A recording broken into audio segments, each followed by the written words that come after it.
Valéria e eu vou falar sobre a imparcialidade do juiz. A imparcialidade do juiz é pressuposto de validade do processo, devendo o juiz colocar-se entre as partes e acima delas, sendo esta a primeira condição para que possa o magistrado exercer sua função jurisdicional.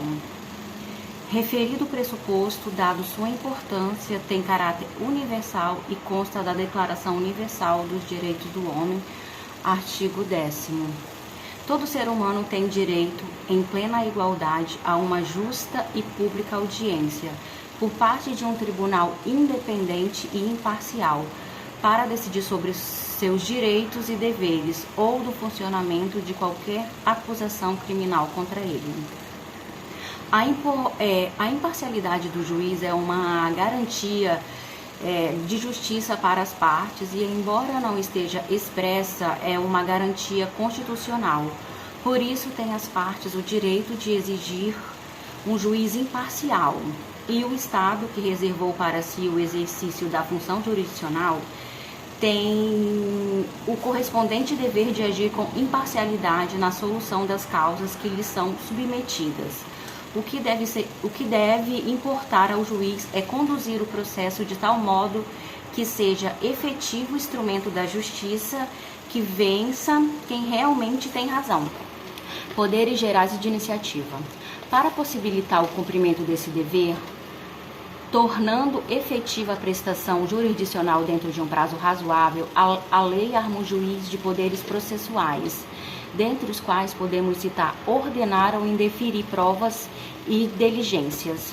O artigo 139 do CPC determina que este deverá dirigir o processo de modo a assegurar a igualdade das partes, velar pela duração razoável do processo, prevenir ou reprimir ato contrário à dignidade da justiça, determinar medidas indutivas, coercitivas, mandamentais ou subrogatórias, para assegurar o cumprimento da ordem judicial.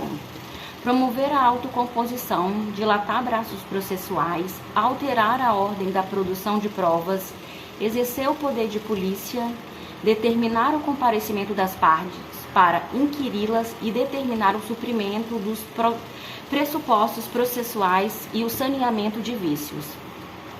O princípio da iniciativa das partes dá a elas poderes para dar início ao processo penal, provocando a prestação jurisdicional.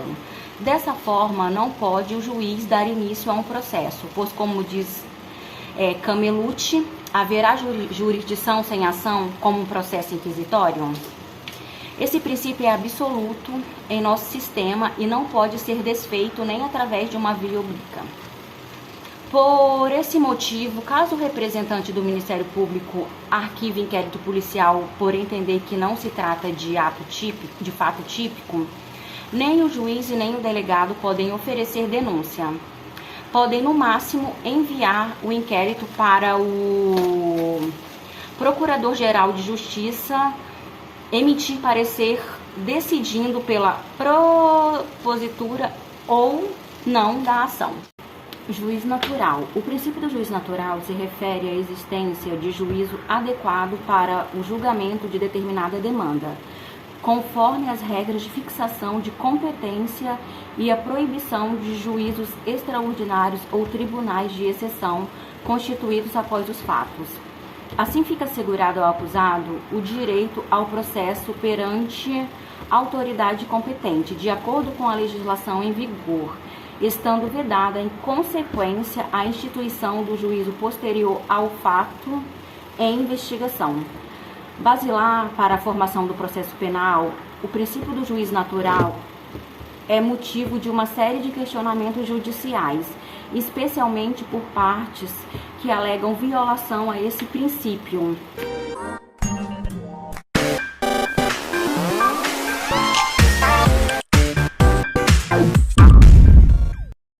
Boa noite, meu nome é Ana Caroline, eu vou entrar no aspecto juiz e vou falar sobre a identidade física do juiz. O juiz que recebe a denúncia deverá ser o mesmo que irá julgá-la, porque ele acompanha o processo por inteiro, ou seja, ele tem total conhecimento do processo.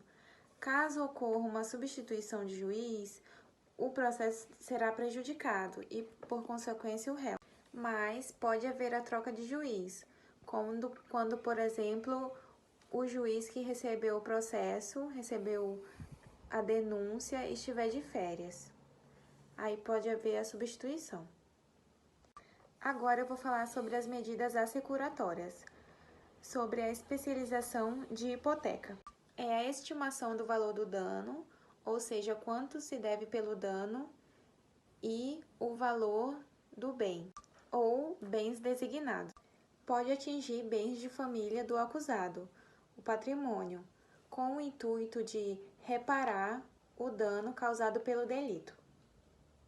O objeto será todos os imóveis compreendidos no patrimônio do acusado, incluindo os bens de família.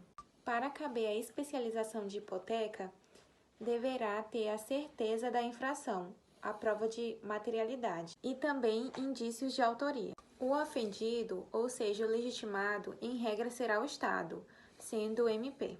Essa especialização cabe somente durante o processo penal. Agora eu vou falar sobre o arresto.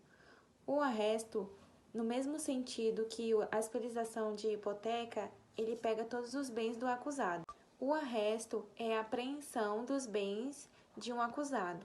Tem um arresto prévio de bens imóveis, ele acontece antes da inscrição da hipoteca. E também tem o arresto de bens móveis. O arresto do imóvel poderá ser decretado de início revogando-se.